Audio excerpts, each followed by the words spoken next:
गौरव एक शरारती लेकिन जिज्ञासु लड़का था। उसे नई नई चीजें खोजने और उन्हें आजमाने का बहुत शौक था। एक दिन वह अपने दोस्तों के साथ घूमते हुए एक पुरानी सुनसान दुकान के पास पहुंचा। दुकान का नाम था जादुई स्वाद। बाहर से यह बहुत पुरानी लग रही थी, लेकिन जैसे ही गौरव अंदर गया उसे वहां एक बूढ़ा दुकानदार मिला। बेटा, तुम्हें क्या चाहिए? बूढ़े दुकानदार ने मुस्कुराकर पूछा।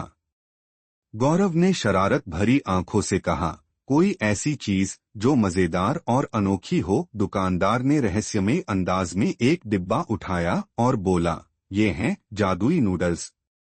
लेकिन याद रखना, इन्हें सावधानी से इस्तेमाल करना, वरना अजीब घटनाएं हो सकती हैं।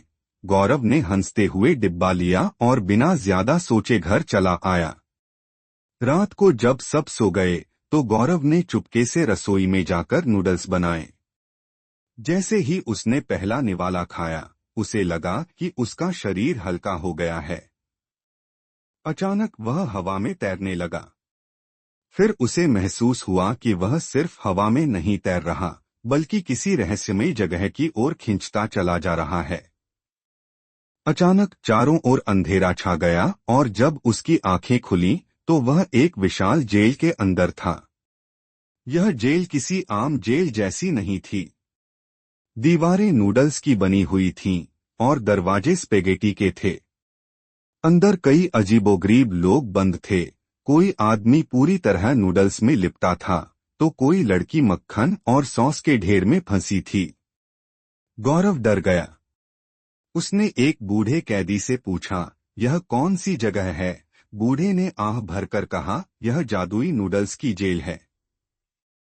जो भी उन नूडल्स को बिना नियम जाने खाता है, वह इस जेल में आ जाता है। मैं भी तुम्हारी तरह गलती कर चुका हूँ। गौरव ने तुरंत पूछा, यहाँ से बाहर निकलने का कोई तरीका है? बूढ़े कैदी ने कहा, हाँ, लेकिन तुम्हें 3 चुनौतियां पार करनी होंगी। सबसे पहले गौरव को एक पुल पार करना था, जो उबलते पानी के ऊपर तैरते नूडल्स से बना था। अगर वह फिसलता तो सीधे खौलते पानी में गिर जाता। गौरव ने सावधानी से पहला कदम रखा। पुल हिल रहा था, लेकिन उसने संतुलन बनाए रखा। धीरे धीरे वह आगे बढ़ा और आखिरकार पुल पार कर लिया। अब उसे एक बड़े मैदान से गुजरना था, जहां हर ओर लाल और सफेद सॉस के फव्वारे फूट रहे थे। अगर वह ज्यादा गीला हो जाता तो सॉस उसे जेल की दीवारों में मिला देता।